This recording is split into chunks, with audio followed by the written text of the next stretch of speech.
Le nettoyage intestinal. Selon les experts, la majorité des problèmes de santé sont la conséquence d'un côlon encrassé. Pourquoi? Simplement à cause des habitudes de manger et de boire des aliments chargés de conservateurs, de produits chimiques, de farine blanche, de sucre, de graisse, d'aliments dérivés du lait, du tabac, de l'alcool et même de l'air que nous respirons. Cela provoque une accumulation de matière fécale qui stagne dans le conduit intestinal. Le côlon est un système d'évacuation, mais avec la négligence et les abus, il devient une poubelle. Quand il est propre et normal, nous sommes bien et heureux.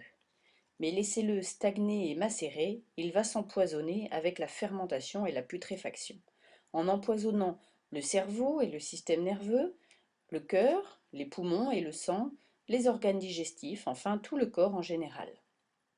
Imaginez-vous, si vous ne vous brossiez pas les dents pendant 5 mois, qu'est-ce qui se passerait avec votre bouche?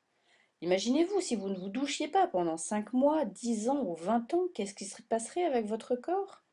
C'est la même chose qui se passe pour l'intérieur de votre corps, le système intestinal. Saviez-vous que 8 personnes sur 10 ont des parasites, des vers?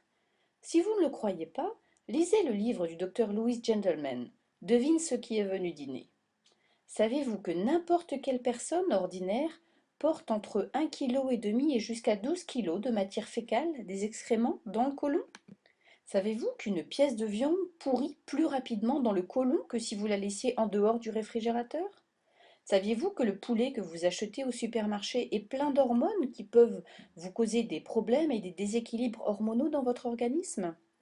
En résumé, saviez-vous que la mort commence dans le côlon et que si vous ne faites pas de nettoyage intestinal, peu à peu vous vous suicidez? L'accumulation de matière fécale peut causer un état de putréfaction qui peut avoir pour résultat de nombreuses maladies comme le diabète, l'inflammation du foie, la constipation, la fatigue, le surpoids, des rides de vieillissement prématuré, l'hypertension, le cholestérol, des poumons faibles, des odeurs désagréables, des cernes, des maux de tête, des migraines, des cancers, des problèmes de peau comme le psoriasis, comme l'acné et bien d'autres.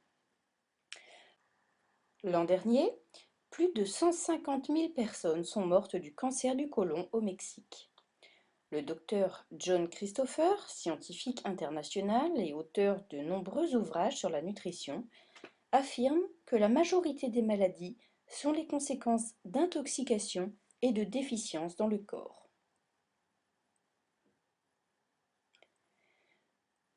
Le narrateur va raconter donc ce qui lui est arrivé, il y a près de 10 ans en arrière.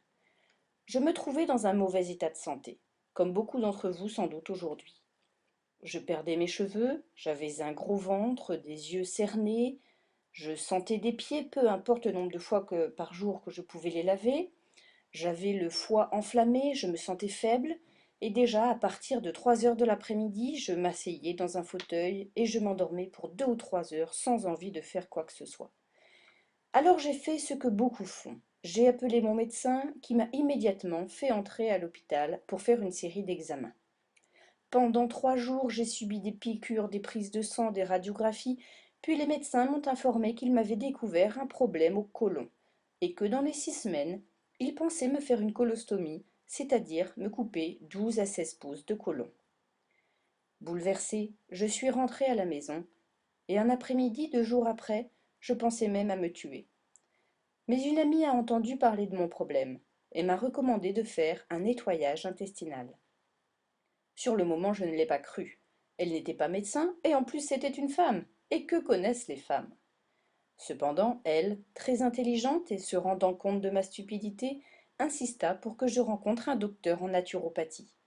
Et lui, conscient de mon problème, me recommanda un nettoyage intestinal. J'ai suivi ses instructions pour ce nettoyage intestinal et presque immédiatement, j'ai commencé à évacuer des excréments noirs et très malodorants qui me donnaient envie de vomir. C'était comme ça tous les jours, j'allais 3 ou 4 fois aux toilettes, et petit à petit j'ai commencé à me sentir mieux.